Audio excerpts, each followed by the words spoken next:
nyatakan maju sebagai calon Bupati Aceh Besar pada pemilihan kepala daerah atau Pilkada 2024 yang akan digelar pada November 2024 mendatang. Musannif meresmikan posko pemenangannya di kawasan Lambaro, Aceh Besar. Dihadiri oleh tim pemenangan, relawan, simpatisan, serta pengurus Dewan Pimpinan Wilayah Partai PKB Aceh dan jajarannya. Posko pemenangan Musannif pada saat peresmian juga ikut dipesejuk atau tepung tawar oleh ulama Aceh Abu Uletiti.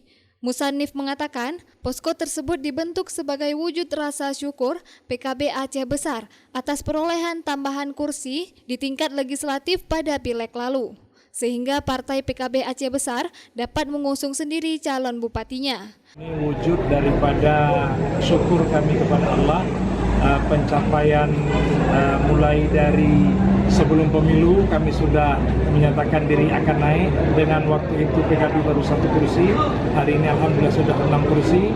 Jadi inilah wujud syukurnya, kami buka posko pemenangan dari sini dan kami undang seluruh kawan-kawan dan sahabat-sahabat begitu. Jadi tadi alhamdulillah juga dipesejuk oleh Abu Uletiti, ulama kita terkemuka di Aceh, dan beliau menitipkan pesan kepada saya supaya menjalani ini dengan rasa syukur yang sangat mendalam. Seperti yang kita ketahui bersama, PKB mendapatkan 6 kursi, sudah bisa mengusung sendiri.